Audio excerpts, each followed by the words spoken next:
York, traditionally given to the second son of the ruling monarch.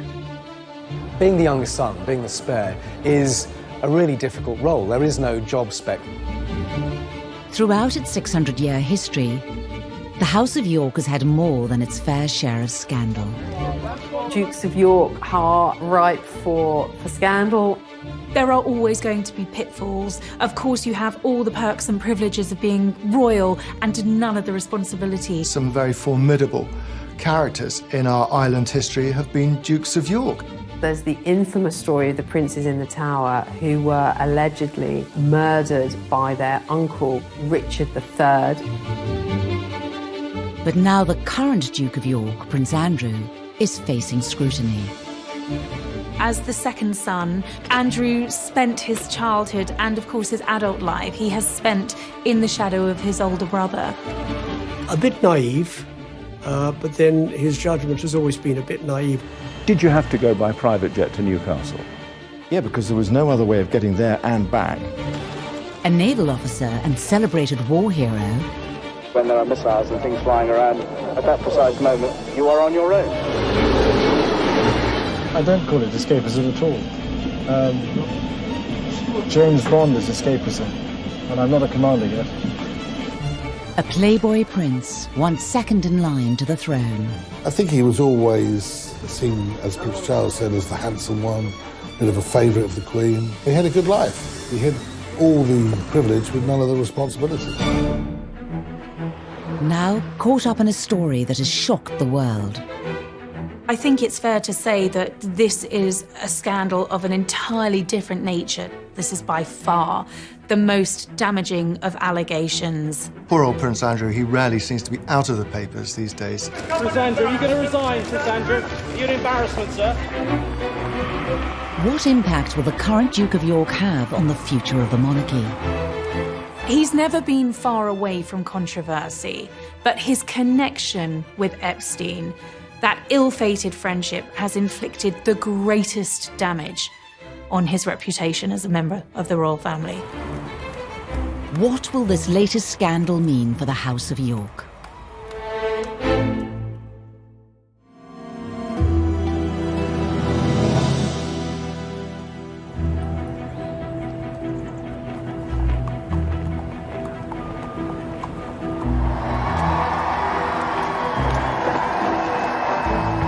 Within the Royal House of Windsor, there are several different titles traditionally bestowed by the monarch.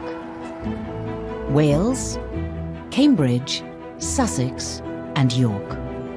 The Duke of York, it's a very noble title. It's traditionally given to the sovereign's second son. Prince Andrew is the 11th Duke of York, and he's now at the centre of a media frenzy, following the suicide of disgraced financier Jeffrey Epstein. And there is an old saying out there that says, tell me who your friends are and I'll tell you who you are. Prince Andrew certainly isn't the first Duke of York to be at the centre of controversy. When one looks at second sons of monarchs, is that they are they're a heartbeat away, if you like, from the top role, the top job. Dukes of York have, over the course of history, been rather colourful characters. The title Duke of York goes back to the creation of the House of York in 1385 by Edmund of Langley. For over 80 years, the title was passed down through the male heirs until the House of York became a royal household. In 1461, during the War of the Roses, Edward, Duke of York, seized the British throne and became King Edward IV of England. He gave the title Duke of York to his second son, Richard, a tradition that has continued to this day.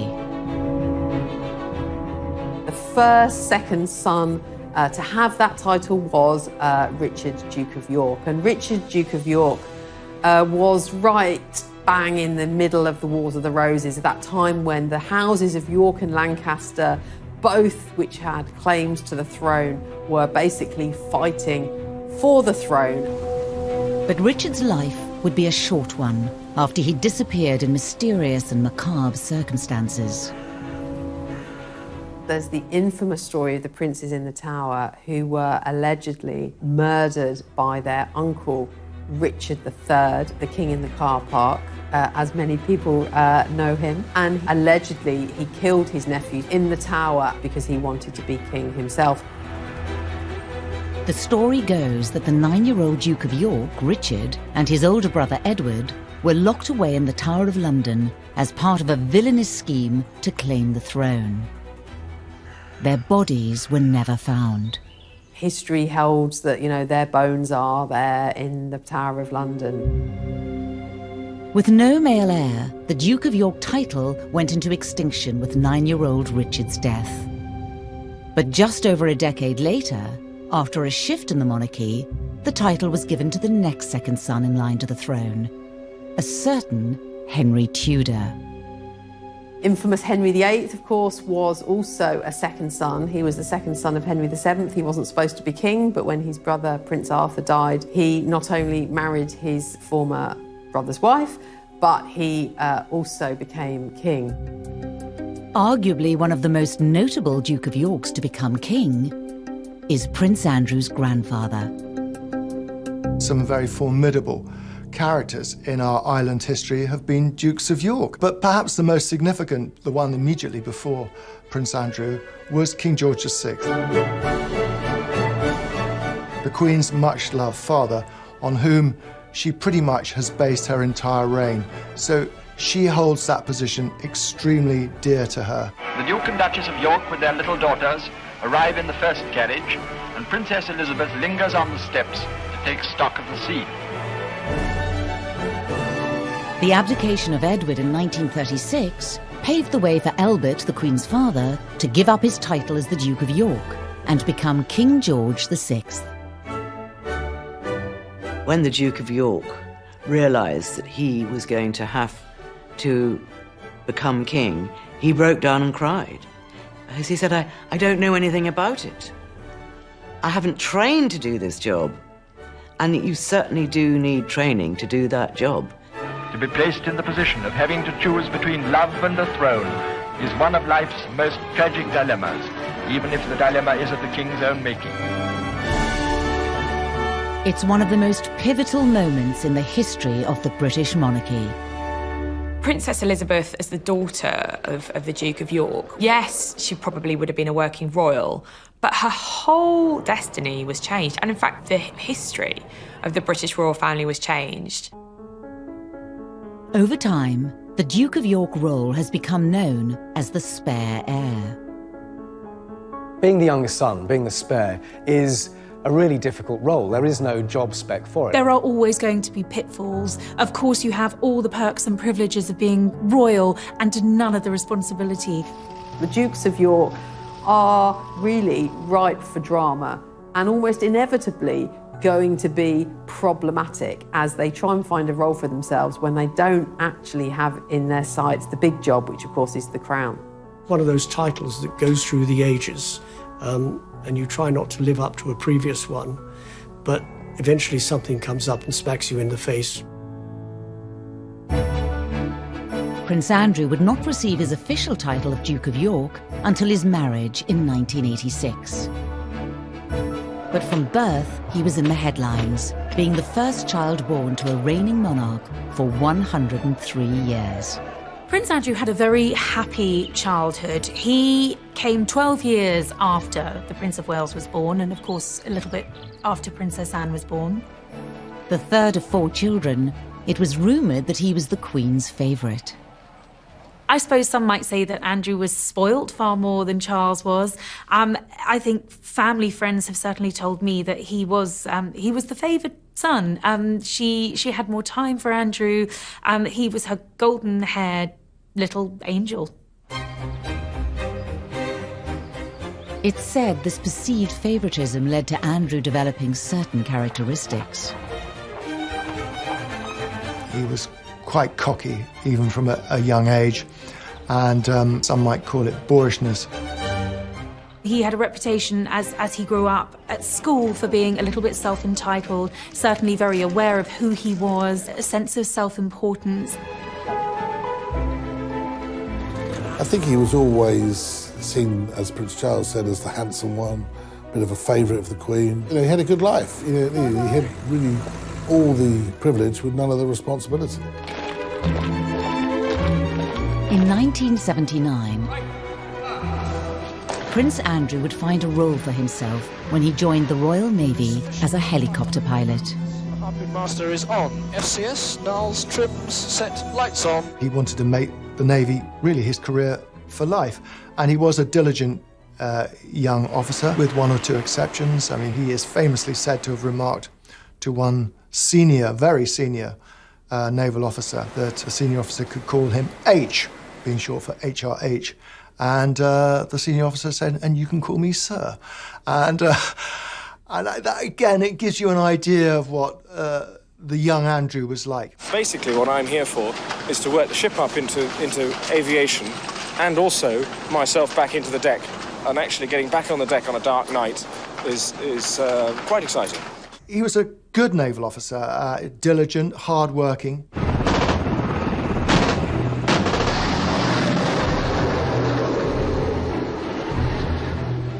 Three years later, Prince Andrew was deployed into the heart of the Falklands War, despite Prime Minister Margaret Thatcher having doubts over a young, high-profile royal going into battle. He wasn't there as some sort of figurehead being tucked away from the action. He was in the middle of the action, flying Royal Navy helicopters as decoys sometimes. So very brave, very important, and clearly a very important moment in his life. Harnesses locked tight at the back, please. And, the ruling monarch's second son fighting on the front line captured the headlines. At the time, you know, the Queen's second son to be involved in a military service in this high-profile war, the Falklands War, that, you know, was something that the whole country were very much glued to their television screens. I mean, this really was quite something, really, for a royal to be involved in this way. When the war ended in 1982, Prince Andrew returned to Portsmouth aboard HMS Invincible, and it was to a hero's welcome. I don't think anyone will forget the images of the war hero Prince coming back from the Falklands. You know, the golden boy of the royal family with the rose between his teeth, being very much hailed a national hero. When you lie down on the deck and that moment when there are missiles and things flying around, at that precise moment, you are on your own. And that's all there is. At that point, his reputation was probably at its absolute peak. That was, you know, that was Andrew's all-time high. The pride of which to see how the British force actually worked together, and this was absolutely amazing. It really was. After the Falklands War, you know, he was the golden boy of the British monarchy. Upon his return, the prince's love life would make front-page news. Andrew was blessed with the best looks of the young Windsors, and he liked girls, and girls seemed to like him. Most famously, he dated beautiful brunette actress Koo Stark. This was all quite titillating and exciting in terms of who Andrew was dating. And I think fueled that image of him being a bit of a playboy prince. For a long time, people thought they were incredibly well matched. She was a very sexy girl. She shared many interests that Andrew had, and she was sparky, but she knew how to behave, if you like, in royal circles. Andrew whisked Koo away to the Caribbean island of Mustique under the alias Mr. and Mrs. Cambridge. She was even given the royal seal of approval. Their relationship was so close that Andrew introduced her to his mother. Well, of course, that sparked a frenzy of speculation in the press that an engagement announcement was just around the corner. The royal romance soon turned to scandal. Unfortunately for Andrew, but particularly for Koo, she had a past. It turned out that, you know, not only was she an actress, but she'd actually appeared in some pretty risque movies, which really were the death knell of the relationship. We just embarked on the Diana years. Attitudes towards the royal family were changing. They were incredibly popular. They didn't want to do anything that might jeopardize this reach they had with the public. Advisors around the royal family felt that she was an unsuitable figure for Andrew to be seen with, which was a great shame, because I think they might have made a very successful team. Andrew and Koo eventually split up, and the prince went on to have a string of high-profile relationships. He definitely had a penchant for pretty women. I don't think it necessarily mattered whether they were brunette or blonde. The girls fell for him. Quite a number of girls fell for him, and he had a succession of girlfriends. And in those days, there weren't many royals around to write about, and Andrew was ripe for being written about. The media dubbed him Randy Andy. I think the Playboy image was rather good for the royal family. I think it gave them a dose of Hollywood glamour that they were lacking, and it was quite exciting. To some extent, the reputation, the sort of Playboy prince was deserved, but, you know, in the same way that, you know, young royal princes will be young royal princes.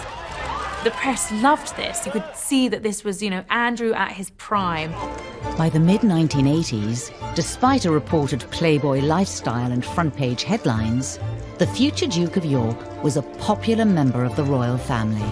I think he was brought up to believe that he was terribly important, and just for a few brief years he was. The hopes were high that actually, despite being the spare to the heir, he was going to make a success of this. How then did he become embroiled in one of the royal family's biggest scandals? Prince Andrew, are you resigning? I think Prince Andrew's friendship with Jeffrey Epstein has been one of the most damaging things to happen to the royal family within the last 30 or 40 years.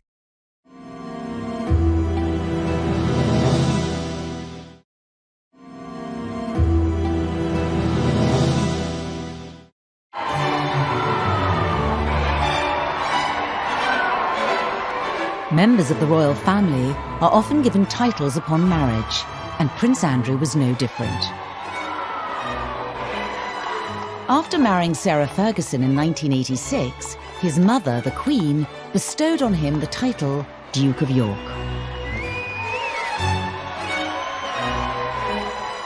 With the dukedom came a royal salary of around £300,000 a year. A Royal Duke of York coat of arms with an emblem made up of an English lion, a Scottish unicorn and anchor. And a brand new family home, Sunninghill Park, a 12-bedroom mansion in Surrey.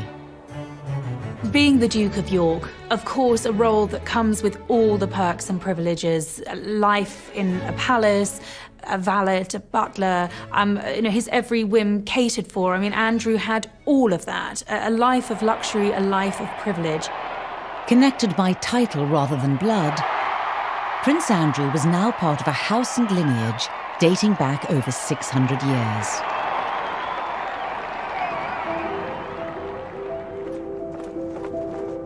But his chapter as the Duke of York would not be free from scandal. In 1999, Prince Andrew was introduced to Jeffrey Epstein. This acquaintance would go on to result in one of the House of York's biggest controversies. Jeffrey Epstein was a multi-millionaire American hedge fund manager who socialized in the company of rich, powerful men and beautiful women. I think they became friends very quickly. Andrew has always been attracted to rich men and money, and Epstein was, by all accounts, a charismatic fellow. There's one thing in America that trumps cash. It's royalty. Epstein had the cash, Andrew had the cachet. And of course, Andrew was a real-life prince. Americans love British royalty. In 2008, Jeffrey Epstein was found guilty of procuring a person under the age of 18 for prostitution and went on to serve 13 months in prison. Prince Andrew's past meetings with Epstein before he was convicted were now under intense media scrutiny. Andrew would invite him to Balmoral, you know, the Queen's private home at Balmoral, invited him shooting at Sandringham, the Queen's private home in Norfolk. He went to Beatrice's 18th birthday party at Windsor Castle and, you know, was really kind of invited into the heart of British society. Many assumed that with Epstein having spent time behind bars, the Duke of York would cut all contact.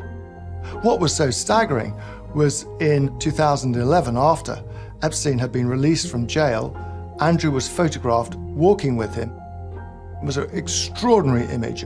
And the whole story and the scandal, if you like, about Andrew and his questionable tastes in friends really springs from that photograph.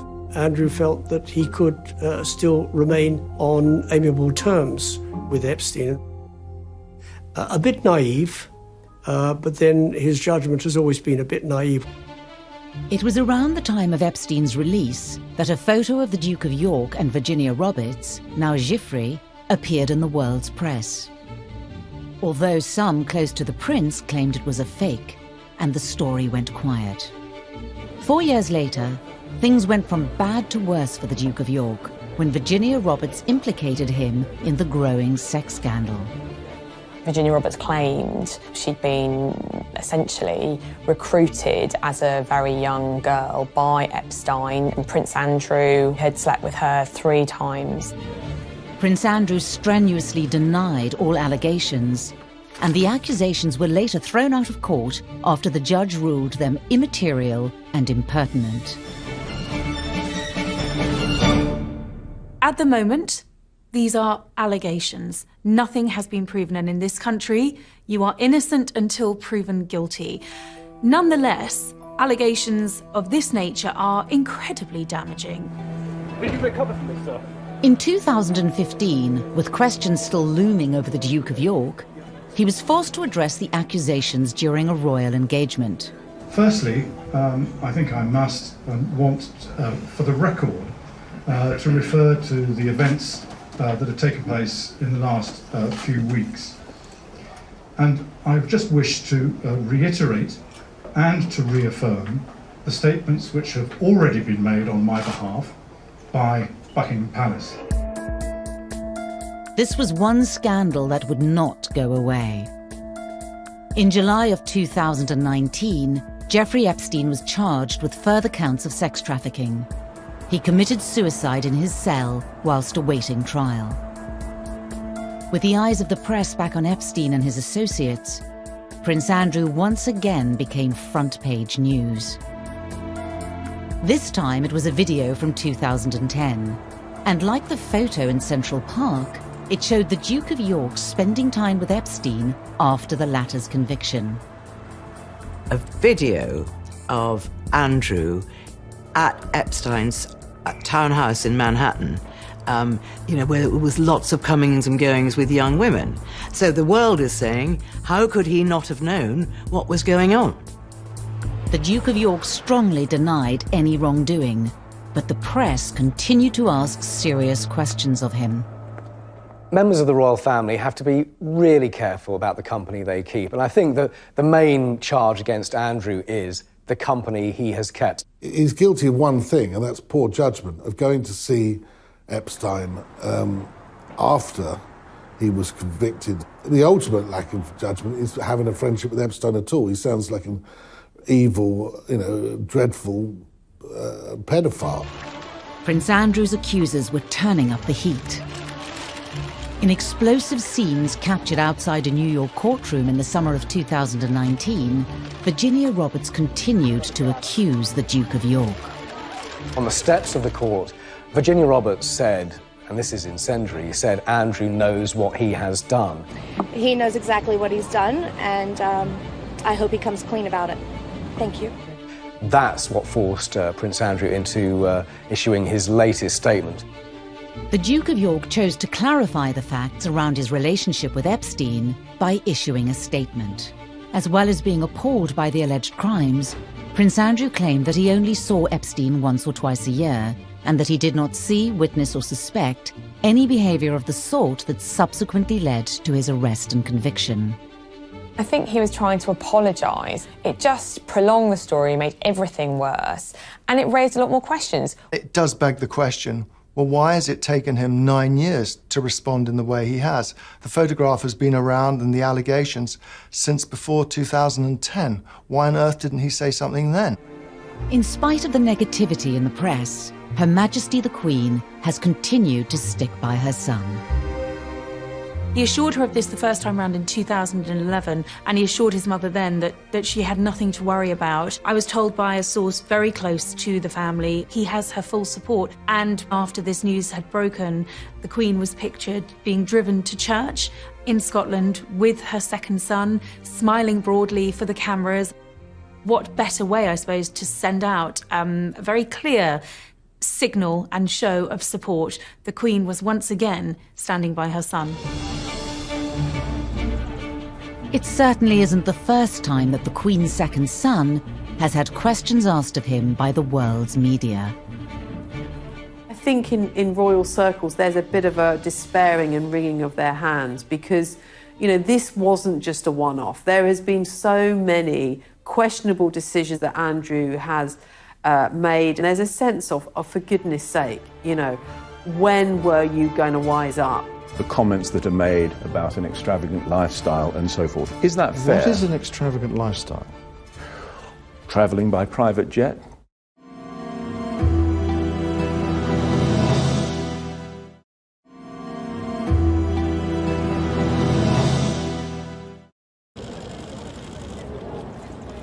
In 2019, the Duke of York, Prince Andrew, hit the headlines following the suicide of convicted paedophile Jeffrey Epstein. His association with Epstein was another controversy to add to the growing list that has plagued the House of York. Prince Andrew is not the first Duke of York to be mired in controversy, but I certainly think the Epstein allegations are perhaps some of the more serious in the history of Dukes of York. But this latest scandal isn't Prince Andrew's first brush with the press. In 2001, Prince Andrew stepped down from his military position in the Navy to take on a parliamentary role as the British Trade Ambassador. There was always the question of what next for the Duke, and this ticked all of the boxes. Andrew was determined to make a success of being trade envoy, and I think as an ambassador for Great Britain, certainly in those early days of that role, I think he did quite a good job. I mean, he certainly had pulling power. You would hear MPs saying that he was the greatest asset for Britain in terms of trade and industry, because frankly, you get a call saying, would you like to meet Prince Andrew, the Duke of York? Yes. Prince Andrew's royal profile opened many doors for British trade. Pretty impressive, 6,000 jobs and £1 billion worth of investment. I mean, that's not something to be sniffed at, is it? It isn't. And what's really encouraging about that is that that's gone into about 931 starting and scaling businesses, and 97% of those 931 are still operating today, and they're still growing. But some also feel that the Duke of York's new job came with other perks. Every June, every royal correspondent gets to go to Buckingham Palace to look through the royal accounts, and we all go straight to the travel document, because that's the one we all understand. How much the royal train costs, how much those private flights are costing. And year after year, he would be at the top of the list. Go out on a trade mission, either on a scheduled flight or in what used to be known as a Queen's Flight aircraft, and he'd do the business on behalf of British Trade International, and then he'd go off and get the golf clubs out the boot of the plane and go off and play golf. The Duke of York's frequent travel and mode of transport quickly garnered him yet another nickname. Air Miles Andy was a nickname which refused to shift for many, many years. He was stung by the nickname because he thought it was slightly insulting to him, as though he was just sort of gallivanting around the world having fun, whereas his argument was, look, he's there on official business. He's doing what the government asked him to do. One year in particular, Prince Andrew cost the British taxpayer over £500,000. This was seen as not on, and quite frankly, it wasn't on. It's not the sort of things you do. If you go out and you're there doing a job of work on behalf of UK PLC, you do the job of work, you come home. If you want to go and play golf, and you make your own arrangements, get on an aeroplane and pay for the fare yourself and fly off. And unfortunately, he didn't do that. The Duke of York agreed to a one-to-one television interview. I am not doing this, as it were, for my own good. I am not getting any return for this. This is all done on behalf of the UK. It's not done on my behalf. If I was doing it, I wouldn't, as it were, allocate my time in this way. Can I ask you, as I inevitably must, about the criticism that is sometimes, even often, levelled at you in this job, the comments that are made about an extravagant lifestyle and so forth. Is that fair? What is an extravagant lifestyle? Travelling by private jet, using helicopters when you could take a train. But it is again, it is the maximisation of my time for the best value for money, and that's the way that and I'm not the one that makes those decisions. In truth, it became quite a problematic role for Andrew. I think he frequently found himself having to defend himself, having to defend the flights that he was racking up. That became an issue. That became more of the story than Andrew representing Britain overseas, and that was a problem. Did you have to go by private jet to Newcastle? Yeah, because there was no other way of getting there and back, bearing in mind from what I was doing before and what I was doing afterwards. On top of the alleged travel perks, Andrew continued to be in the headlines. Once again, it was because of the company he was keeping. It was the meeting with the Gaddafis where I think eyebrows were raised. He entertained the ousted former president of Tunisia at Buckingham Palace. The fact that Andrew went out to foster these questionable relationships suggests that perhaps the allure of money, of wealth, of all of these offshore billions was incredibly appealing to Andrew. He's not good at picking his associates. He's not good at picking his, I won't say friends, but acquaintances. Bottom line, he's grown up in palaces and castles. He's the son of the Queen. He is used to a certain sort of lifestyle. So guess what? He mixes with people who have that similar sort of jet-setting lifestyle. Andrew has perhaps been rather naive and not really perhaps understood the kind of, at least the optics of some of what he has done. I think Andrew felt that he had this official role as trade envoy for the UK government and was doing a great job. He's very thin-skinned, and he takes any kind of criticism extremely personally and angrily, in fact. The press continued to question the Duke's suitability for the trade envoy role. I think the press became less supportive over the years. I think he was on the receiving end of quite a lot of criticism. Was it unfair? I would argue not, because I think some of the decisions Andrew made were bad decisions. Some of the business affiliations were not clever. It was at this moment, with huge pressure mounting on Prince Andrew's job, that the photo with Jeffrey Epstein in Central Park was released, sealing the trade ambassador's fate. He mixed business with pleasure, and if you're going to mix business with pleasure, be very careful about the pleasure that you mix with, and he wasn't. There was MPs who had described Andrew as the most glittering asset for Britain overseas. That was when those MPs then turned on the Duke and said, he's got to go. This is untenable. In 2011, Prince Andrew stepped down from his role as trade ambassador. I think that actually he felt it wasn't guilty of anything, but it was undermining his position as a trade ambassador and embarrassing the Queen and the Queen's government. And I think he felt it would be best if he just stepped aside at that time. And I think that it probably stopped the continual onslaught in the media, and that's probably what was needed. How are you today, sir? Within the Royal House of York, it's not just the Duke who has received negative publicity. By his side for many years was the Duchess of York, Sarah Ferguson, who was no stranger herself to scandal and controversy. Sarah has a very contagious personality. Andrew was very much drawn to her. It was the ultimate royal fairy tale in many ways, and then it all came unstuck.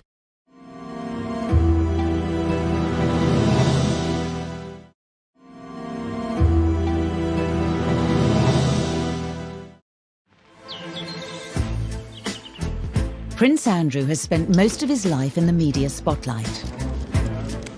A celebrated naval officer, a playboy prince, and a much-talked-about trade ambassador.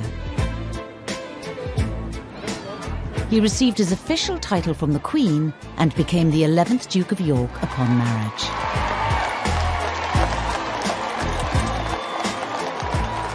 Fergie and Diana were very good friends. Come on. And Diana was always trying to find a boyfriend for Fergie.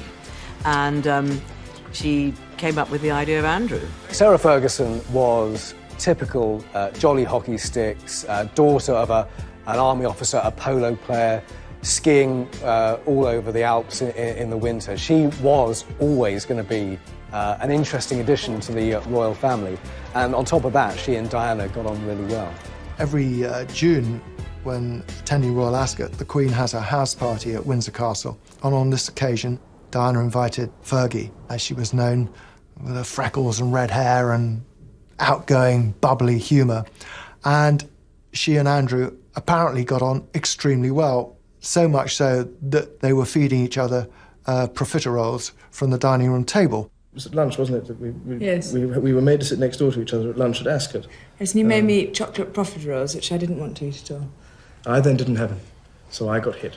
The Queen was delighted. She has always really enjoyed Fergie's company. Fergie's a horsewoman. She loves dogs, she loves country life, and she's fun. She's a really special girl, and the Queen absolutely adored her. Before long, the couple had announced their engagement. Could I ask you then, Miss Ferguson, do you remember what he said? Absolutely. But I'm not telling you. There would have been a sigh of relief that Randy Andy's days of hitting the nightclubs were over. I mean, this was really the height of popularity for the royal family, the wedding of Charles and Diana, William and Harry being born, and then it was Andrew and Fergie. The press were hugely interested in Andrew and Sarah. They were tactile, they were loving, they were everything that Charles and Diana weren't. They were a great story. In 1986, just 5 months after becoming engaged, the pair married at Westminster Abbey. Prince Andrew and Sarah Ferguson became the Duke and Duchess of York. I think what was so exciting for the press during this period of those royal marriages was that for the first time they had the original Fab Four. You know, you had Andrew and Fergie, Charles and Di, these two very glamorous women. They were out there on the world stage. And I think at that period, you know, the future was very sunny and very bright for the royal family. The couple were whisked away on royal tours of Canada and North America, where the Duchess made quite an impression. What I remember about that in particular was that she was very articulate and seemed to handle herself well. I could not go through a whole tour, letting my darling husband of a year and a day do all the public speaking. So we agreed, for once, that I should have the last word tonight. I think Andrew was very proud of her. I mean, she complimented him, if you like, in a way. She rubbed off some of his rougher edges. I mean, he was still a slightly abrasive character. She was good for him, yeah. One of the royal couple's stops was Hollywood.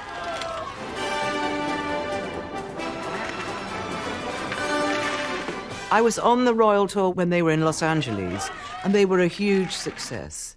Everybody loved them. At last, I have the turn to talk. All these men around here. Love you! I'll see you later. Fergie appeared in different little outfits and had different bows in her hair, and it was all quite over the top. I'm so amazed by Los Angeles and the welcome that you've given us and me. But I never forget that the only reason I'm here is because I'm married to the Duke of York.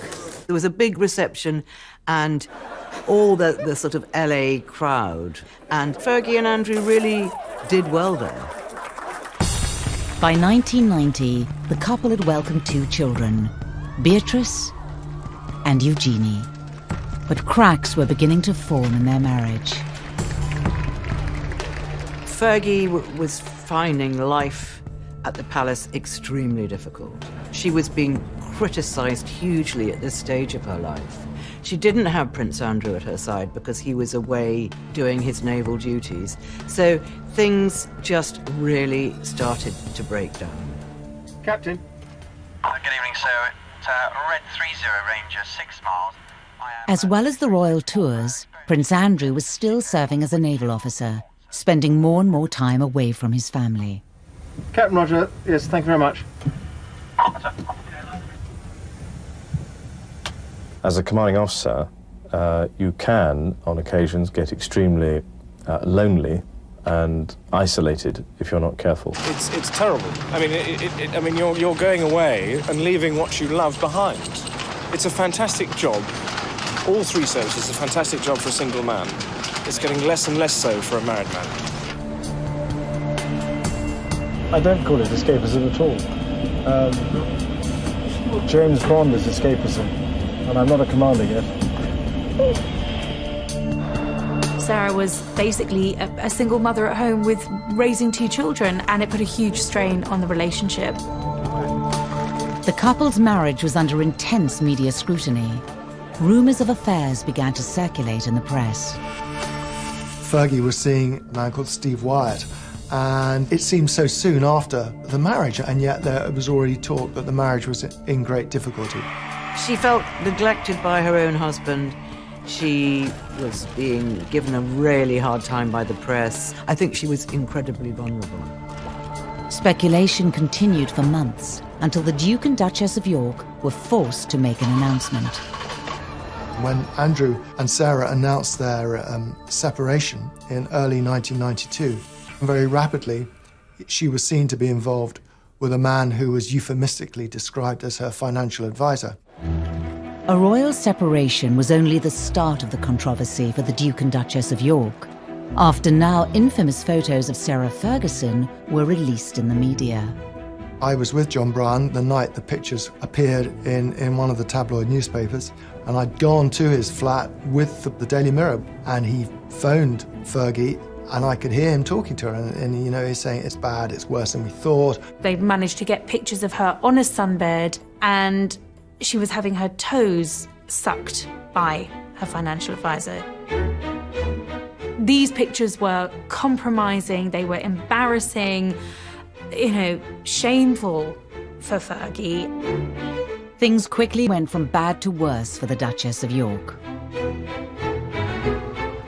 Poor Fergie, the following day, she had to go down to breakfast at Balmoral Castle, where all the papers were all laid out, as they always are every day, on a sideboard, and she had to sit there, and sort of the humiliation must have been awful for her.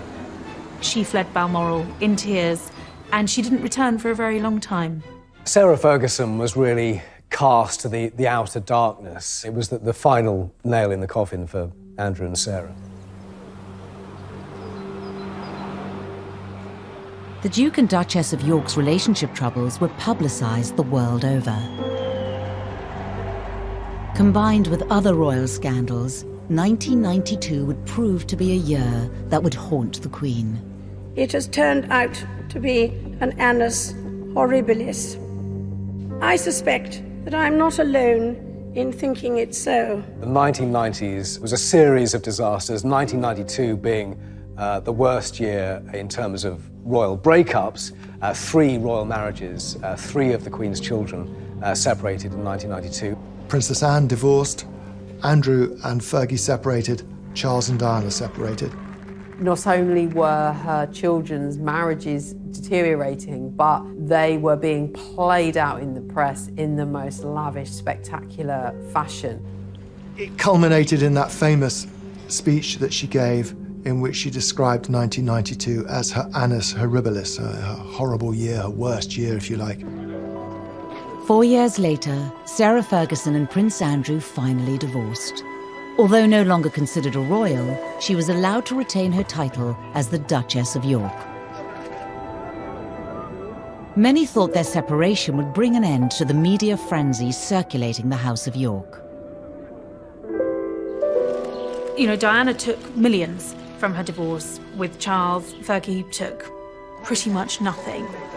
So Fergie is constantly chasing her tail and running out of money, and so she goes to more and more desperate means she became a bit of a liability to Prince Andrew, and therefore I think he realised, and certainly the royal family would have realised, that, you know, while she still had these debts, she was a massive liability. Despite her divorce from Prince Andrew, in the late 1990s, Sarah Ferguson, the Duchess of York, embarked on an unofficial tour of the United States. She got involved with Weight Watchers. She seemed to be basically doing anything she could to earn a living, make some money. She had huge debts. She would spill her thoughts or her emotions in front of anybody who would listen to her. She became a kind of darling on the Oprah Winfrey kind of circuit in America. And this was exactly what a royal, even a sort of ex-royal, should not be doing. And she really did cause embarrassment to the royal family. Prince Andrew also found himself back in the headlines after he sold the marital home, Sunninghill Park in Surrey. The 12-bedroom country residence had been a gift from Her Majesty the Queen. He wanted to get it off his hands, and it was on the market and wasn't selling. And then, lo and behold, it was bought by one of the contacts he'd made through his travels, the son-in-law of the then president of Kazakhstan. And this generous individual not only bought the house, but he bought it for £3 million more than the asking price. It provoked many questions as to why. The answer has never satisfactorily been given. At the time, a spokesman for Prince Andrew said there was never any arrangement or impropriety, and that £12 million was a guide price, not an asking price. In 2010, rumours of bankruptcy for Sarah Ferguson began circulating in the press. And the Duchess of York became part of a huge sting from the news of the world, as seen here in a secret video recording. If we want to do a big deal with Andrew, then that is ridiculous. I do want, of course. Okay, of course. So you 500,000. The fake shake for the news of the world got lots of exclusives, filming people agreeing to stuff or taking money, and the cash for access story with Fergie was incredibly damaging. It was another black mark against her. And then you meet Andrew. In the video, she is seen talking to the now discredited fake sheikh, offering access to Prince Andrew for £500,000. No one was surprised when she found herself a victim of a pretty unpleasant newspaper sting, and they got her on film boasting that she could get access to Prince Andrew in exchange for £500,000. It was hugely embarrassing once again for the royals. The Duchess of York has said she was devastated by the news of the world sting, and that it was a serious lapse in judgment. She also later added that she felt tricked. Sarah Ferguson's reported financial difficulties would see a return of Jeffrey Epstein. In 2011, the Duchess of York admitted to accepting £15,000 from Epstein to help pay off her debts.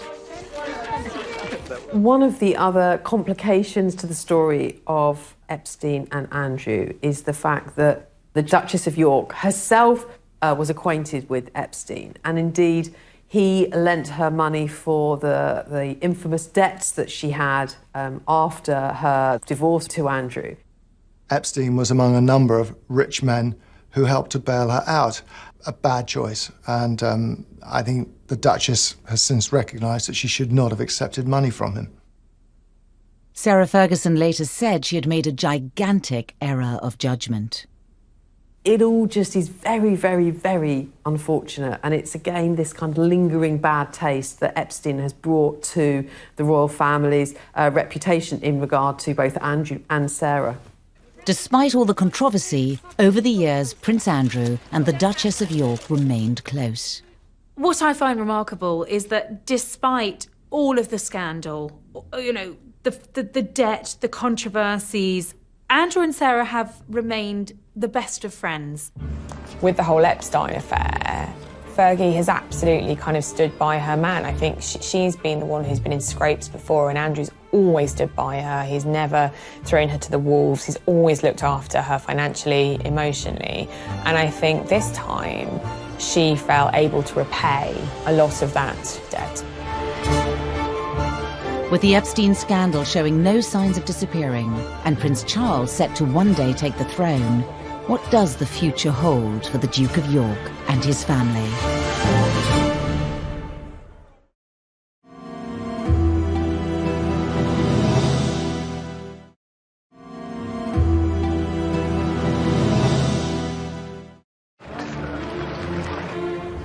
Over the years, the House of York has been embroiled in damaging scandals, none more so than the association with disgraced financier Jeffrey Epstein.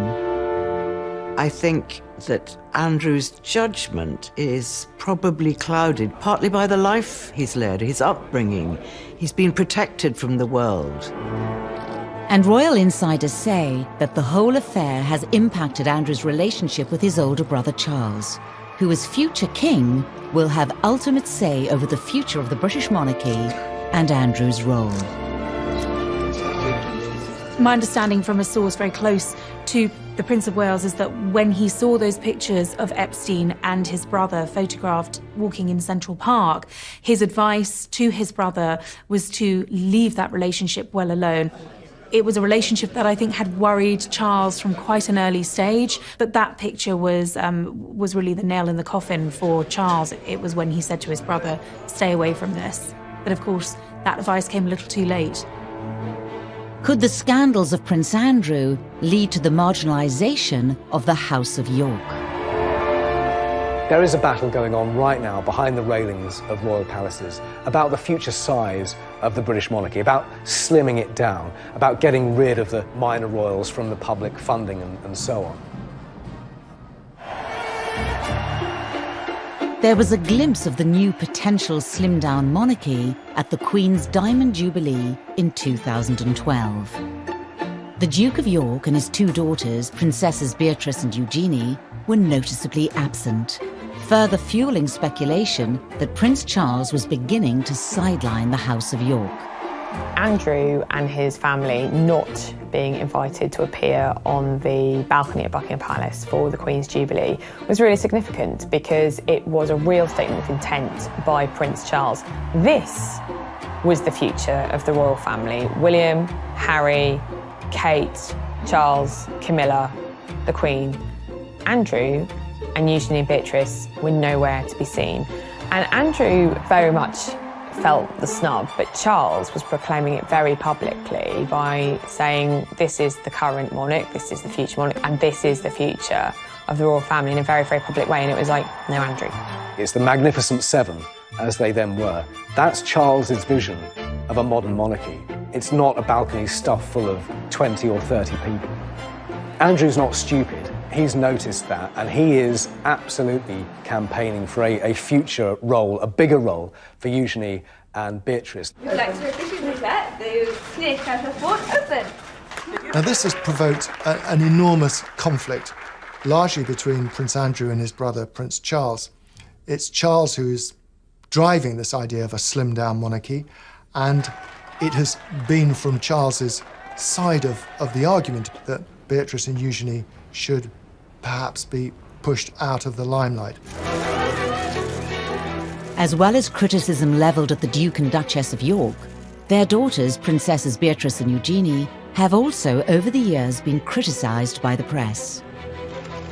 In particular, their cost to the taxpayer. As royal princesses, they'd had full-time wraparound royal protection. Royal protection, armed police officers, is a very expensive business. It's a necessity for frontline members of the royal family, but where the public began to question the costs involved in security were particularly about Beatrice and Eugenie. The public kicked up and said, you know, this is ridiculous. Beatrice is travelling all over the world on exotic holidays. Why should we pay police protection? Which is quite right. And it's like, well, why are we paying for this when she's not going to be a future working royal? And so Andrew, under a lot of public scrutiny, was forced to pay for it himself. He was not very happy. Money was stopped in 2011 to pay for all these police protection officers for both girls, and then they lost the sovereign grant, which meant they would not get money paid out of the sovereign's purse because they weren't going to do royal duties. It was decided that the working members of the royal family would be limited to the 4 children of the Queen and then Charles's children, the heirs' children, because it was decided that we didn't want to have too big a drain on the sovereign grant. But Andrew wanted both his daughters to be working royals. I think he wanted the status for them.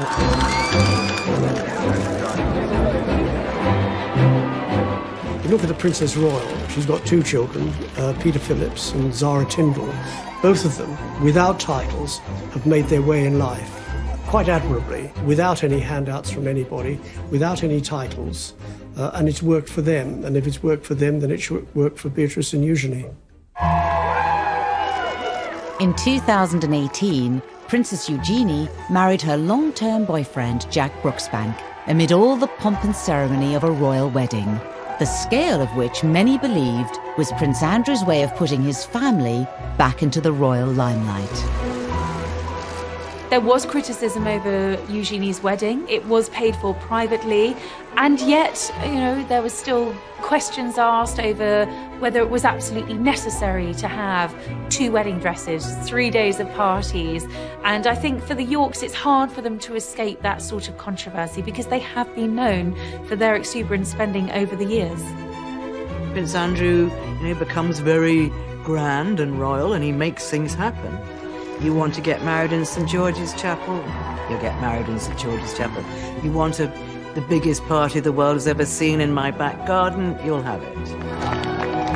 Andrew was at pains to point out that this was a bigger wedding than Harry and Meghan's and that they'd invited more people to fill St. George's Chapel. Of course, that was the same place that Harry and Meghan got married a couple of months earlier, because Jack and Eugenie had so many friends, so more people had to come.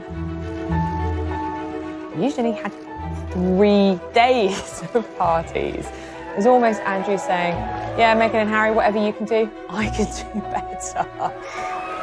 And with Beatrice's recent engagement to Italian property tycoon Edoardo Mapelli Mozzi, speculation regarding the scale of her nuptials has already started in earnest. And it was rumoured in the press that Prince Andrew was keen for his daughter's husbands to have royal titles, something the Duke of York denied. It's very interesting the way that Princess Eugenie is still styled. Because her husband hasn't got a title, officially she should now be Mrs. Jack Brooksbank, and in the court circular and in correspondence, because that's her very archaic official title. But it's very interesting that she is styled Princess Eugenie, Mrs. Jack Brooksbank. So I think that was very much a sign from Prince Andrew that his daughter should be remembered, that she's still a princess. Despite Prince Andrew's best efforts to keep the House of York front and centre, what will the Epstein scandal mean for the Duke of York?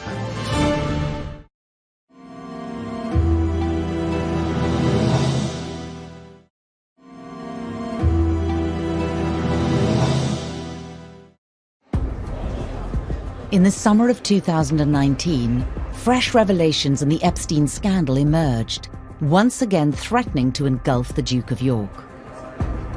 Did you recover from this, sir?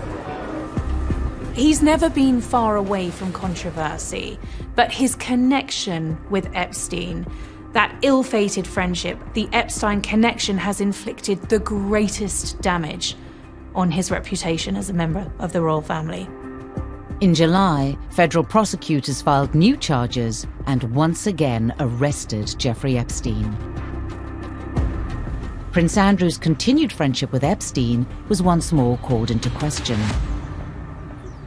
Previously unseen footage of Prince Andrew in Epstein's Manhattan townhouse appeared in the media. Although it had sort of slept dormant for 4 or 5 years, it burst on the scene again.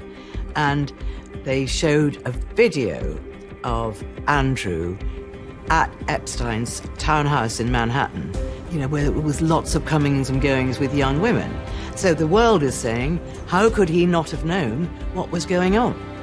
This has been a very turbulent summer for the royal family.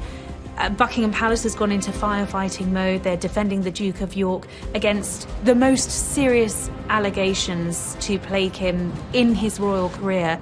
There are questions that many believe the Duke hasn't completely answered. Epstein's suicide whilst in custody meant he never stood trial for the new allegations. Epstein killed himself shortly before going on trial again, and so his accusers feel that they have been cheated of their day in court. Footage captured on the steps of a New York courthouse showed Virginia Roberts, now Giuffre, renewing her accusations against the Duke of York. He knows exactly what he's done, and I hope he comes clean about it. Thank you. It's also, of course, the wider allegation of what he knew about what Epstein was doing. Did he really see nothing, as, of course, he has strenuously insisted is the case? Now that Epstein is dead and is not going to have his day in court, it's hard to see how Andrew can properly and conclusively shut these allegations down. The case against Epstein was dropped after his suicide, but there have been calls to investigate some of his associates. With the Duke of York named in court papers in 2015, Virginia Roberts' lawyers have asked for Prince Andrew to come forward and be interviewed under oath, despite a judge ruling comments about him be struck from the court record for being immaterial and impertinent.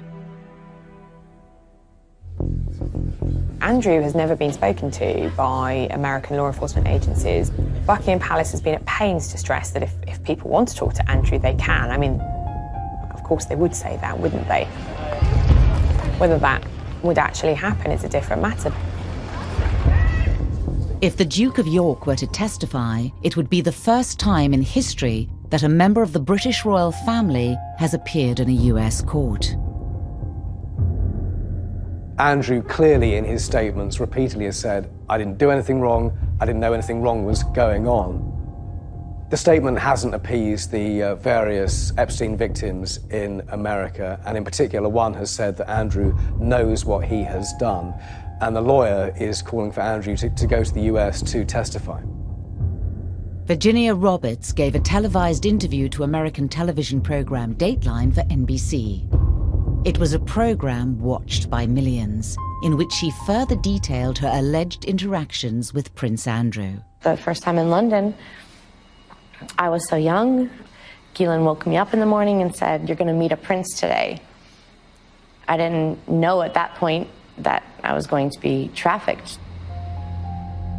This is not a trial by the media. It is an investigation. And it is not up to newspapers to point fingers. It's not up to newspapers to put him on trial.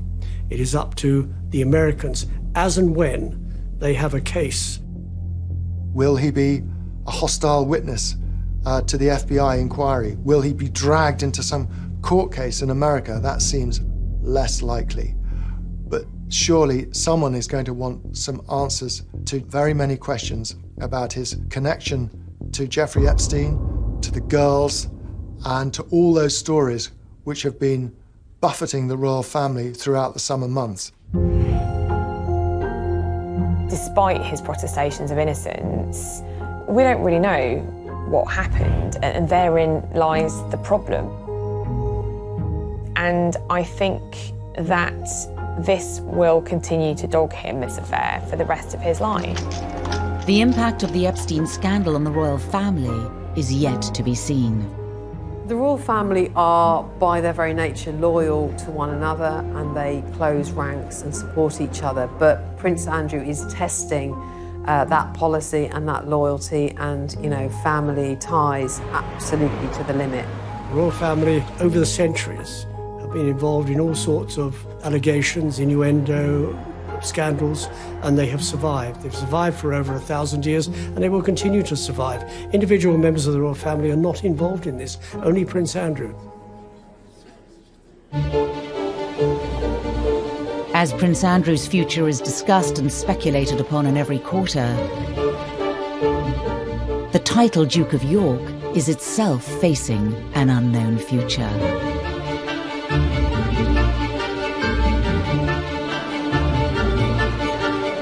Because Prince Andrew has no male heirs, the title is due to end. But Andrew has only 2 daughters, and as things stand at the moment, as I understand it, the title will go into abeyance or die with him, if you like. And then it'll be up to another monarch, Prince William, who has 2 sons, and he could give his son, Louis, the title Duke of York when he comes to the throne. Currently 8th in line to the throne, questions remain over Prince Andrew's future and that of the royal house of York. His diary is having to be cleared because of the continued speculation, and it's really unsure and uncertain quite what's going to happen next in terms of how Andrew's going to rebuild what is now a very tarnished reputation. He's never going to get rid of this stigma, but it doesn't mean he can't live with it. It doesn't mean he can't go on, but it will always be there now. There is talk that he might withdraw completely from royal life. But he can't disappear completely. He's a member of the royal family. He cannot resign from the royal family. He is still Prince Charles's brother and the Queen's favourite son. This is very damaging for the reputation of the Duke of York. He would say, at worst, he's been too loyal to a friend, and he shouldn't have continued the friendship with Epstein. But, you know, when you have people on the steps of a court in New York saying he knows what he has done, I don't think anybody thinks this is the end of the story.